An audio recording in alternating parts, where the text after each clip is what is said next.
ಗೆಳೆಯ ಗೆಳೆಯ ಅಂದ್ಕೊಂಡು ಪೆನ್ನಿಗೆ ಚೂರಿ ಹಾಕ್ಬಿಟ್ಟಲ್ಲ ಶಿವ. 25 ವರ್ಷದ ಸ್ನೇಹನ ಇವಳು ಯಾವಳಿಗೋಸ್ಕರನೋ ಬಿಟ್ಕೊಟ್ಬಿಟ್ಟ ಶಿವ. ನಿನ್ನ ಸ್ನೇಹದಿಂದ ನಾನು ನಿನ್ನನ್ನು ನಂಬಿದ್ದೆ. ಸಿಟಿಲಿ ಬೇಜಾನ್ ಲಾಯರ್ಗಳಿದ್ದಾರೆ. ನನ್ನ ಮಗನ ಹೇಗೆ ಬಿಡಿಸ್ಕೊಂಡು ಬರ್ಬೇಕು ಅಂತ ನನಗೆ ಚೆನ್ನಾಗಿ ಗೊತ್ತು. ಯಾರನ್ನು ನೆಮ್ಮದಿಯಾಗಿರಕ್ ಬಿಡಲ್ಲ, ಯಾರನ್ನು ನೆಮ್ಮದಿಯಾಗಿರಕ್ ಬಿಡಲ್ಲ.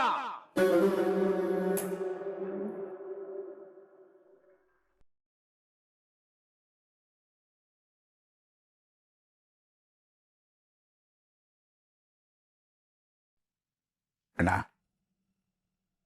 ನಿನ್ನಿಂದ ಒಂದು ಸಹಾಯ ಆಗ್ಬೇಕಿತ್ತು. ನನ್ನಿಂದನ? ಅದೇನು? ನಾನು ನಿನ್ನ ಅಣ್ಣನೇ ಅಲ್ಲ, ನನಗೆ ನಿನಗೆ ಸಂಬಂಧನ ಇಲ್ಲ ಅಂತೆಲ್ಲ ಅಂದೆ. ಕಷ್ಟ ಬಂದ ಕೂಡಲೇ ನಾನು ನಿನ್ನ ಅಣ್ಣ ಆಗ್ಬಿಟ್ನಾ?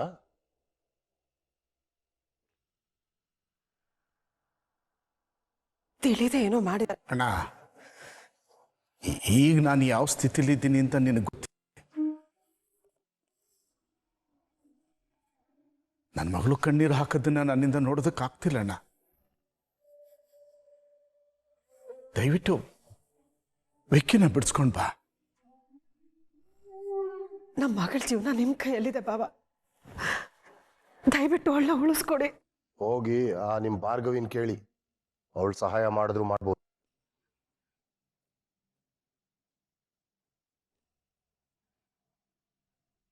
ಅವಳನ್ನ ಅತಿಯಾಗಿ ನಂಬಿ ಮೋಸ ಹೋದ್ವಿ ಬಾವ. ಮದ್ವೆ ತಯಾರಿ ಆಗುವಾಗ ಸುಮ್ಮನೆ ಇದ್ಲು. ಕೊನೆ ಕ್ಷಣದಲ್ಲಿ ತಾಳಿ ಕಟ್ಟಾದ್ಮೇಲೆ ವಿಕ್ಕಿನ ಅರೆಸ್ಟ್ ಮಾಡಿಸಿದ್ಲು.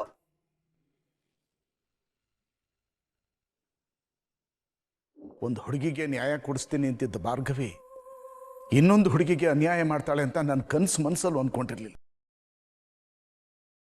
ನಂಬಿ ಜೊತೆ ನಿಂತು, ಆದ್ರೆ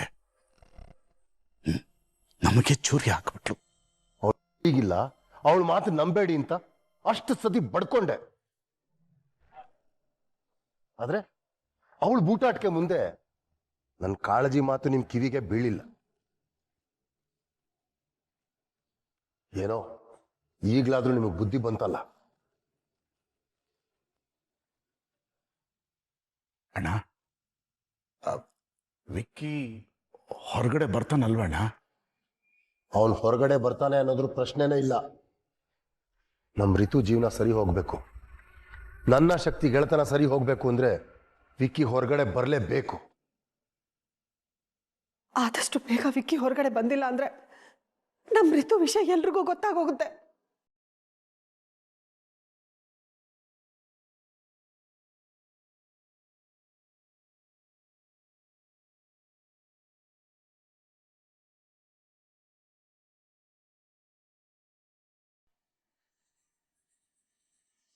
ಏನು ಹೇಳ್ತಿದ್ದೀಯ ನೀನು? ಅಂದ್ರೆ ಮಗಳು ಮದ್ವೆ ಆದ್ಮೇಲೂ ತವ್ರ ಮನೇಲೇ ಇದ್ರೆ ಮರ್ಯಾದೆ ಹೋಗುತ್ತೆ ಅಂತ ಹೇಳ್ದೆ.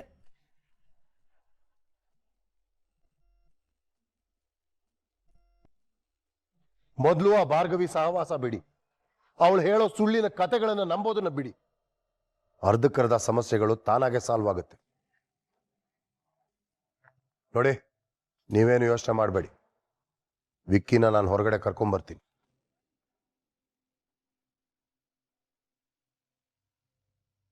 ನಮ್ ಋತುನ ಶಕ್ತಿ ಅಣ್ಣ ಮನೆ ತುಂಬಿಸ್ಕೊಳ್ತಾರಲ್ವಾ ಬಾಬಾ?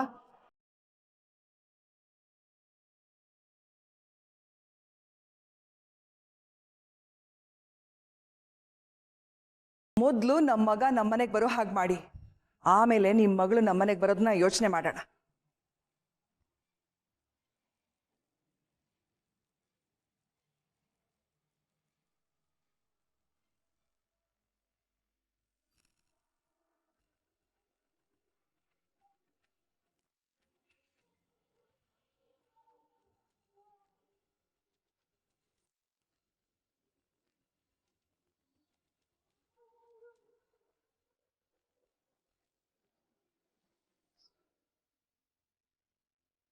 ರಿತು ನಾಟಕ ಆಡ್ತಿದ್ದಾಳೇನೋ ಅನ್ನೋ ಸಂಶಯದಲ್ಲಿ ಇಲ್ಲಿಗೆ ಬಂದಿದ್ದಂತೂ ನಿಜ. ಆದ್ರೆ ಅವಳಿಗೆ ತೊಂದರೆ ಕೊಡೋ ಯಾವ ಉದ್ದೇಶನೂ ನನ್ಗೆ ನಿಜವಾಗ್ಲೂ ಇರ್ಲಿಲ್ಲ ಅರ್ಜುನ್. ಇದನ್ನ ನಿಮ್ಗೆ ಹೇಗೆ ಅರ್ಥ ಮಾಡಿಸ್ಲಿ ನಾನು?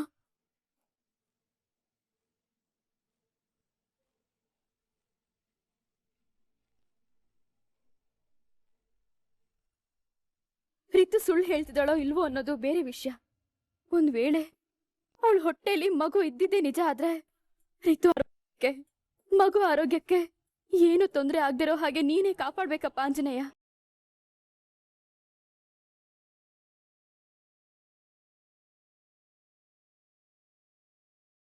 ಅರ್ಜುನ್, ಕುತ್ಕೋ.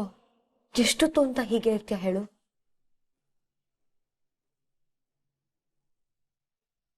ನೀನ್ ಹೀಗ್ ಭಯ ಪಟ್ಕೊಂಡಿದ್ರೆ ನನ್ಗೂ ಭಯ ಆಗತ್ತೆ. ರಿತುಗೇನು ತೊಂದರೆ ಆಗಲ್ಲ ಕಣೋ. ಅದಕ್ಕೆ ನೀವ್ ಯಾಕೆ ಹೀಗೆ ಮಾಡಿದ್ರಿ?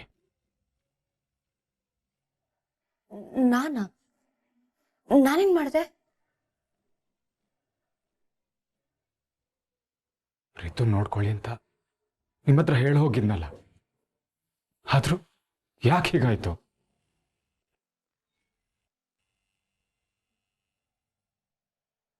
ನೀನ್ ಹೇಳ್ದಾಗೆ ರಿತುನ ಜೋಪಾನವಾಗಿ ನೋಡ್ಕೋತಿದ್ದೆ. ಆದ್ರೆ ಅಷ್ಟರಲ್ಲಿ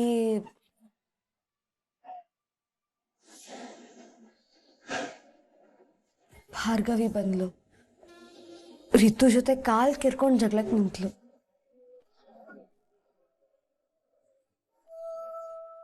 ಪಾಪ ರಿತು, ವಿಕ್ಕಿ ಜೈಲಲ್ಲಿದ್ದಾನಲ್ಲ, ಅದೇ ದುಃಖದಲ್ಲಿ ಒಂದೆರಡು ಮಾತಾಡಿದ್ಲು. ಅಷ್ಟಕ್ಕೆ ಭಾರ್ಗವಿಯವಳನ್ನ ತಳ್ಳಿಬಿಡದ?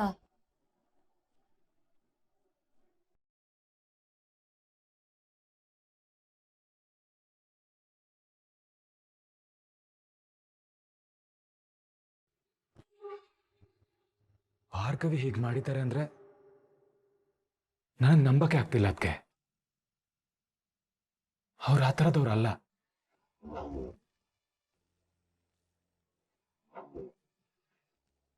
ಇಷ್ಟಾದ್ರೂ ಹೆಂಡತಿನೇ ವಹಿಸ್ಕೊಂಡ್ ಮಾತಾಡ್ತಿದ್ಯಲ್ಲೋ. ಏನ್ ಮಾಡೋದು ಅರ್ಜುನ್, ನನಗೂ ಅರ್ಗಿಸ್ಕೊಳ್ಳಕ್ಕೆ ಕಷ್ಟ ಆಯ್ತು. ರಿತು ಹೊಟ್ಟೆಲಿ ಮಗು ಇದೆ ಅನ್ನೋದು ಭಾರ್ಗವಿ ಗಮನದಲ್ಲೂ ಇರ್ಬೇಕು ಅಲ್ವಾ? ಪಾಪ ರಿತು, ಅವಳನ್ನ ಈ ಸ್ಥಿತಿಲಿ ನೋಡಕ್ಕೆ ನನಗೆ ತುಂಬಾನೇ ಕಷ್ಟ ಆಗ್ತದೆ. ಇವಾಗ ಮಗುಗೆ ಏನಾದ್ರೂ ಆದ್ರೆ ನನ್ ವಿಕ್ಕಿಗೆ ಮುಖ ಹೇಗೆ ತೋರಿಸ್ಲಿ? ಚಿಕ್ಕಿಗೆ ಏನಂತ ಹೇಳಿ? ಅದಕ್ಕೆ ಅರ್ಜುನ್, ಇದೆಲ್ಲ ಆಗ್ತಿರೋದೇ ಆ ಕೇಸಿಂದ. ಅದೊಂದು ಕೇಸಿಂದ ಭಾರ್ಗವಿ ಕಣ್ಣಿಗೆ ನಾವೆಲ್ಲರೂ ತಪ್ಪು ಮಾಡಿರೋ ತರಾನೇ ಕಾಣಿಸ್ತಾ ಇದ್ದೀವಿ. ವಿಕ್ಕಿನ ಮದ್ವೆ ಆಗಿದ್ದಕ್ಕೆ ರಿತು ಮೇಲ್ ಕೋಪ ಸರಿ, ಆದ್ರೆ ಪಾಪ ಇನ್ನು ಪ್ರಪಂಚನೇ ನೋಡ್ತಿರೋ ಆ ಮಗು ಮೇಲೆ ಯಾಕೋ ಈ ಕೋಪ ಅವಳಿಗೆ? ಈ ಭಾರ್ಗವಿ ಅವ್ರದ್ದು ಅತಿ ಆಯ್ತು. ಅವ್ರ ಜಿದ್ದಿಗೊಂದು ಮಿತಿನೇ ಇಲ್ವಾ?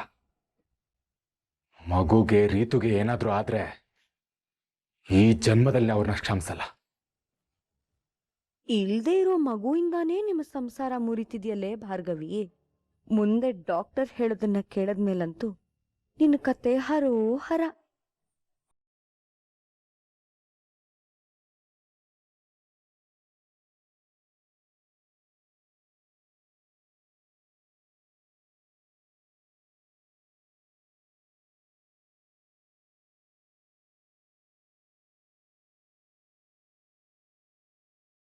ಸರ್, ಇದು ಕಡೆ ನೀವೇ ಅಲ್ವಾ? ನಾನೇ ಅವರಣ್ಣ. ರಿತು ಆರಾಮಾಗಿದ್ದಾಳಲ್ವಾ? ಹಾಂ ಸರ್, ಡಾಕ್ಟ್ರು ಮಾತಾಡ್ಬೇಕಂತೆ ಕರೀತಾ ಇದ್ದಾರೆ, ಬನ್ನಿ. ಅದಕ್ಕೆ ಒಂದು ನಿಮಿಷ ಮಾತಾಡ್ಕೊಂಡು ಬರ್ತೀನಿ. ಬನ್ನಿ ಸರ್.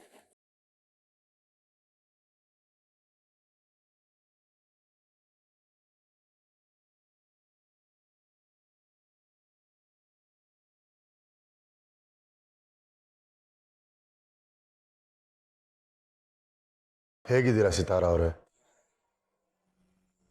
ಮಗ ಇನ್ನೂ ಮನೆಗೆ ಬಂದಿಲ್ಲ. ನಾವೆಲ್ಲ ಕಂಗೆಟ್ ಕೂತಿದ್ದೀವಿ. ಶಕ್ತಿ, ಅವ್ರ ಬಗ್ಗೆ ನಿಮಗೆ ಗೊತ್ತಲ್ಲ JP, ಅವ್ರ ಕೋಪ ಇಳಿಯೋದಕ್ಕೆ ಇನ್ನೂ ಸಮಯ ಬೇಕು. ಆದ್ರೆ ಈ ಸಿಚುಯೇಷನಲ್ಲಿ ಏನು ಮಾಡಬೇಕು ಗೊತ್ತಾಗದೆ ನಿಮ್ಮ ಹತ್ರ ಬರಬೇಕಾಯ್ತು.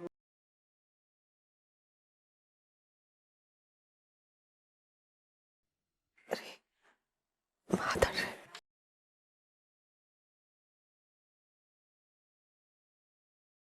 ನಾವುಗಳೆಲ್ಲ ಇಷ್ಟೋ ತನಕ ಆ ವಿಷಯದ ಬಗ್ಗೆನೇ ಚರ್ಚೆ ಮಾಡ್ತಿದ್ವಿ.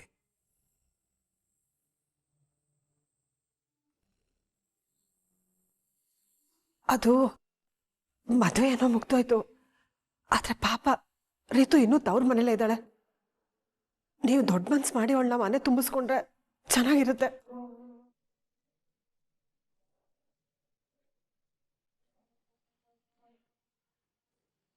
ಏನ್ ಹೇಳ್ತಿದ್ದೀರಾ ಆಂಟಿ?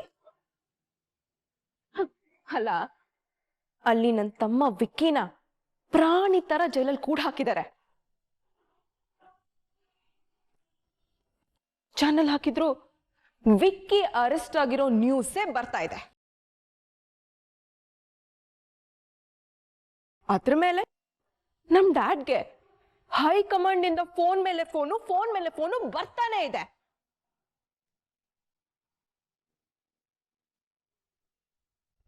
ನಮ್ಗೆ ತಲ್ಕಟ್ಟು ಹೋಗಿದೆ. ಇಂಥ ಟೈಮಲ್ಲಿ ನಿಮಗೆ ನಿಮ್ ಮಗಳನ್ನ ಮನೆಗೆ ತುಂಬಿಸ್ಕೊಳ್ಳೋದೇ ನೆನಪಾಗ್ತಿದ್ಯಾ?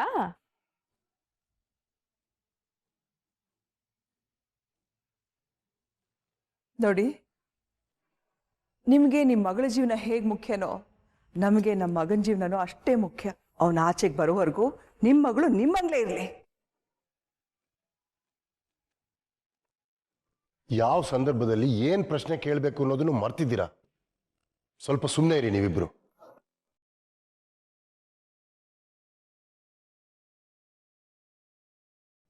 ನೀವು ಸಮಾಧಾನ ಮಾಡ್ಕೊಳ್ಳಿ ಸಿತಾರ ಅವರೇ. ಏನೋ ತಿಳಿದೆ ಹಂಗನ್ಬಿಟ್ರು. ನೋಡಿ ಜೆ ಪಿ, ನಿಮ್ ಸೊಸೆ ಮಾಡಿರೋ ಕೆಲಸದಿಂದ ನಮ್ಮನೆ ಸರ್ವನಾಶ ಆಗ್ತಾ ಇದೆ. ದಯವಿಟ್ಟು ಅವಳನ್ನ ನನ್ನ ಸೊಸೆ ಅಂತ ಕರಿಬೇಡಿ. ಅವಳು ಮಾಡಿರೋ ಕೆಲಸ ನೆನೆಸ್ಕೊಂಡ್ರೆ ನನ್ನ ಮೈಯೆಲ್ಲ ಉರಿಯತ್ತೆ.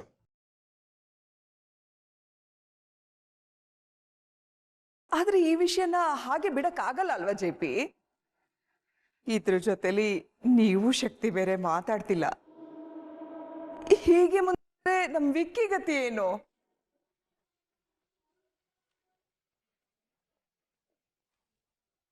ನಾನು ಶಕ್ತಿಗೆ ಎಷ್ಟೋ ಸತಿ ಫೋನ್ ಮಾಡಿದೆ, ಅವ್ನು ನನ್ನ ಫೋನೇ ರಿಸೀವ್ ಮಾಡ್ತಾ ಇಲ್ಲ. ಮಾವ, ಡ್ಯಾಡ್ ಬೇರೆ ಟೆನ್ಷನ್ ಅಲ್ಲಿದ್ದಾರೆ. ಯಾರೋ ಒಬ್ಳು ಲೇಡಿ ಅವಳ ಪ್ರೈವೇಟ್ ನಂಬರ್ ಇಂದ ನಮ್ ಡ್ಯಾಡ್ಗೆ ಪದೇ ಪದೇ ಕಾಲ್ ಮಾಡಿ ಟಾರ್ಚರ್ ಮಾಡೋದು, ಟೀಸ್ ಮಾಡೋದೆಲ್ಲ ಮಾಡ್ತಾ ಇದ್ದಾಳೆ. ಇದನ್ನೆಲ್ಲ ನೋಡ್ತಾ ಇದ್ರೆ ನನಗ್ ಮೈಯೆಲ್ಲ ಉರಿತಾ ಇದೆ. ಅಮಾಯಕ ಹುಡುಗಿ ಸಾವಿನ ಮೇಲೆ ಸಾಮ್ರಾಜ್ಯ ಕಟ್ಟೋದು ಅಂದ್ರೆ ಗಾಳಿಲಿ ಅರಮನೆ ಕಟ್ತಾಗೆ. ಗೆಲ್ಲಬೇಕು ಅನ್ನೋ ಹುಚ್ಚು ಹಠಾನ ಬಿಟ್ಬಿಡು ಜೆಪಿ. ಇಲ್ಲ ಅಂದ್ರೆ ಇಷ್ಟು ವರ್ಷದಿಂದ ನೀನ್ ಕಟ್ಟಿರೋ ಈ ಸುಳ್ಳಿನ ಅರಮನೆನೂ ಕುಸ್ತ್ ಬಿದ್ದು ಹೋಗತ್ತೆ. ಅಂದ್ರೆ ಆ ಅನಾಮಿಕಾ ಮತ್ತೆ ಶಕ್ತಿ ಕಾಲ್ ಮಾಡಿದ್ಲಾ?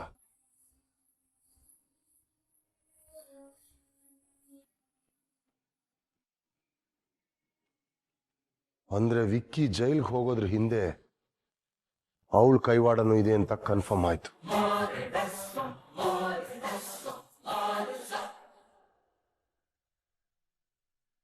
ಆ ಹೆಂಗಸಿನ ಬಗ್ಗೆ ನಿಮ್ಗೂ ಗೊತ್ತಾ?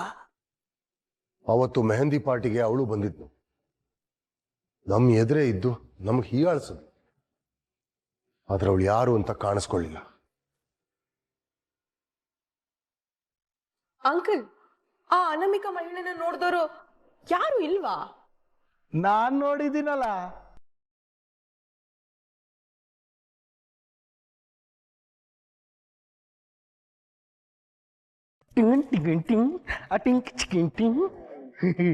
ನಾನಿದ್ದೀನಲ್ಲ.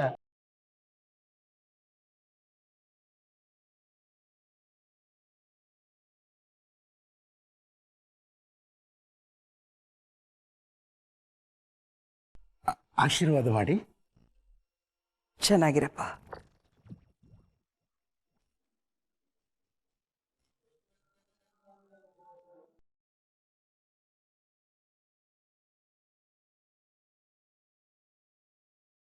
ನೀವು ಆ ಅನಾಮಿಕ ಮಹಿಳೆನ ನೋಡಿದ್ದೀರಾ? ನೋಡೋದೇನು ಮರೆಯುವಂತ ಫಿಗರ್ ಅದು. ನೋಡೋದೇನೋ ಅವಳ ಜೊತೆ ಮಾತಾಡಿದ್ದೀನಿ. ಆ ಕಣ್ಣುಗಳನ್ನ ಮರೆಯೋಕ್ಕಾಗುತ್ತಾ? ಮಾತಾಡಿ ಹಾಯ್ ಬಾಯ್ ಅಂತ ಹೇಳಿ ಕಳಿಸಿದಿರಿ. ಅವತ್ತು ಪ್ರೋಗ್ರಾಮ್ ಎಲ್ಲ ನಾನೇ ನೋಡ್ಕೊಂಡಿರೋದಲ್ವಾ. ಆ ಪ್ರೋಗ್ರಾಮಿಗೆ ಯಾರ್ಯಾರು ಬಂದಿದ್ರು, ಎಷ್ಟು ನೋಣಗಳು ಒಳಗೆ ಬಂದಿತ್ತು, ಎಲ್ಲ ಲಿಸ್ಟು ನನ್ನ ಹತ್ರ ಇದೆ.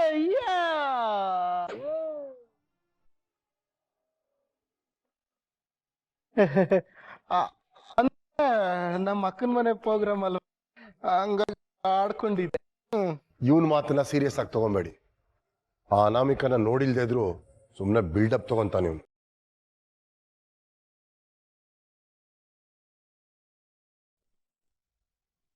ಸರಿಯಾಗಿ ನೋಡಿದನೋ ಇಲ್ವೋ ಸೆಕೆಂಡ್ರಿ, ಎಲ್ಲರನ್ನ ನೋಡಿರೋದು ಇವನೊಬ್ನೇ. ಅವಳು ಯಾರು ಅನ್ನೋದನ್ನ ಇವನಿಂದ ಕಂಡುಹಿಡಿಬೇಕು.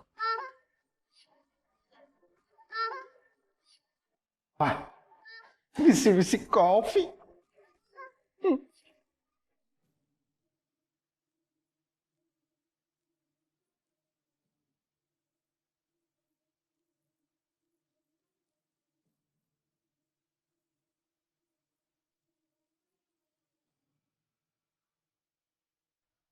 ಹೇ ಶ್ರೀಮಂತ್, ಹೆಸರು ಇಷ್ಟೊಂದು ಸ್ವೀಟ್ ಆಗಿದ್ಯಾ? ನನಗ್ ಕಾಫಿ ಹೊರಡ್ಬಿಟ್ರಲ್ಲ. ಅದು ನೀವು ಎಲ್ಲಿ ಬೈದ್ ಬಿಡ್ತಿರೋ. ತಗೊಳ್ಳಿ.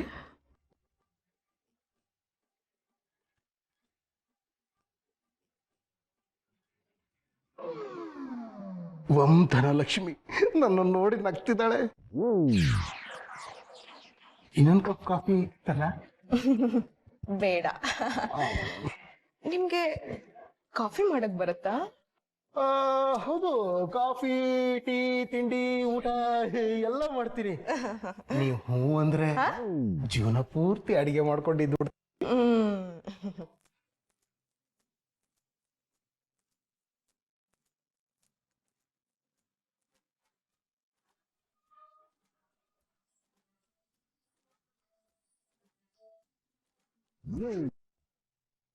ಇವತ್ ಬೇಡ, ಎಲ್ರೂ ಇದ್ದಾರೆ. ನಾಳೆ ಇವನೊಬ್ನೇ ಇದ್ದಾಗ ಆ ಅನಾಮಿಕ ಯಾರು ಅಂತ ಬಾಯಿ ಬಿಡಿಸ್ತೀನಿ.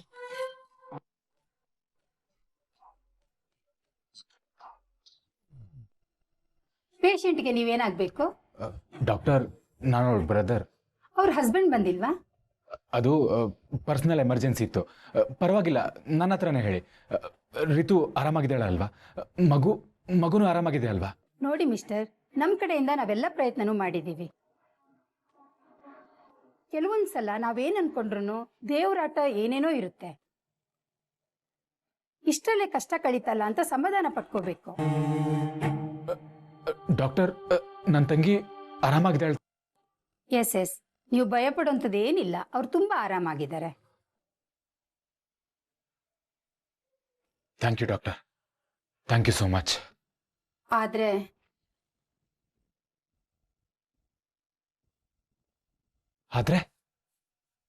ಏನು ಡಾಕ್ಟರ್? ನಾವು ಅವ್ರ ಮಗುನ್ ಕಾಪಾಡೋಕ್ಕಾಗ್ಲಿಲ್ಲ.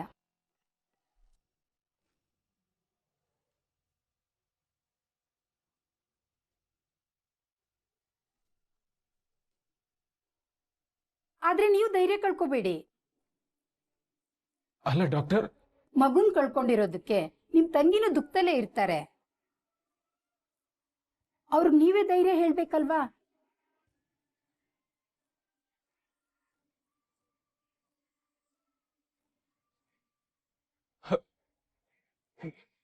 ನನ್ನ ತಂಗಿ ಇನ್ನು ಎಷ್ಟು ದಿನ ಹಾಸ್ಪಿಟಲ್ ಇರಬೇಕಾಗತ್ತೆ? ಪ್ರೆಗ್ನೆನ್ಸಿ ಇನ್ನು ಫಸ್ಟ್ ಟ್ರೈಮಿಸ್ಟರ್. ಅಡ್ಮಿಟ್ ಆಗೋ ಅವಶ್ಯಕತೆ ಏನೂ ಇಲ್ಲ. ನೀವು ಮನೆಗೆ ಕರ್ಕೊಂಡು ಹೋಗ್ಬೋದು. ಅವ್ರು ಅಲ್ಲೇ ರೆಸ್ಟ್ ಮಾಡಲಿ. ಹಾಗೆ ಇನ್ನೊಂದು ವಿಷಯ, ಪಾಪ ಅವ್ರ ಮನಸ್ಸು ಇನ್ನೂ ತುಂಬಾ ಸೂಕ್ಷ್ಮವಾಗಿರುತ್ತೆ. ಇವಾಗ ಅವ್ರಿಗೇನು ಆಘಾತ ಆಗದೆ ಇರೋ ಹಾಗೆ ನೀವು ನೋಡ್ಕೋಬೇಕು.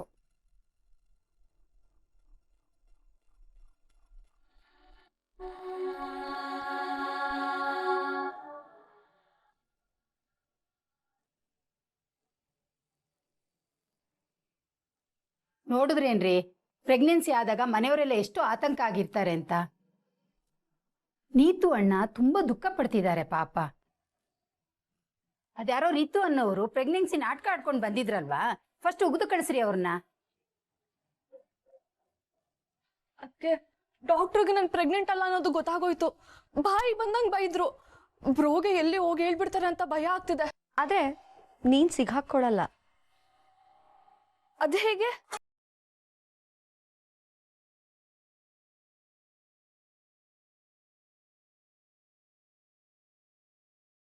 ಏನ್ ಬೇಕಿತ್ತು ಮೇಡಮ್? ಸಿಸ್ಟರ್, ಅದ್ಯಾರೋ ನೀತು ಅನ್ನೋ ಪೇಷಂಟ್ ಮಗು ಬದುಕಲ್ಲ ಅಂತ ಮಾತಾಡ್ತಿದ್ರಲ್ಲ, ಅವ್ರ ಕಡೆಯವ್ರು ಬಂದಿದ್ದಾರಾ? ಮೇಡಮ್ ಹೊರಗಡೆ ಇದ್ದಾರೆ. ಓಕೆ, ಅವರು ಡಾಕ್ಟರ್ ಹತ್ರ ಹೋಗ್ಬಾರ್ದು. ಅವ್ರ ಜೊತೆ ನೀವೇ ಮಾತಾಡಿ ಅವ್ರನ್ನ ಕಳಿಸ್ಬಿಡಿ. ಅದೇಗಾಗುತ್ತೆ ಮೇಡಮ್? ಎಲ್ಲ ಸಾಧ್ಯ. ನೀತು ಕಡೆಯವ್ರ ಬದಲಾಗಿ ರಿತು ಕಡೆಯವ್ರನ್ನ ಕರೆದು ರಿತು ಮಗು ಬದುಕಲ್ಲ ಅಂತ ಹೇಳಿ. ಡಾಕ್ಟರ್ ಗೊತ್ತಾದ್ರೆ ತುಂಬಾ ಕಷ್ಟ ಆಗುತ್ತೆ ಮೇಡಮ್. ಈಗ ಸರಿ ಮೇಡಮ್, ಟ್ರೈ ಮಾಡ್ತೀನಿ ಮೇಡಮ್.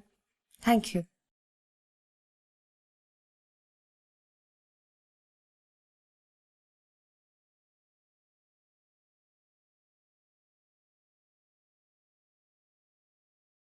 ನಿಜವಾಗ್ಲು ಥ್ಯಾಂಕ್ಸ್. ಅದಕ್ಕೆ ಹೇಳ್ದಾಗೆ ನನ್ನ ಕಾಪಾಡ್ಬಿಟ್ರಲ್ಲ. Thank you so much.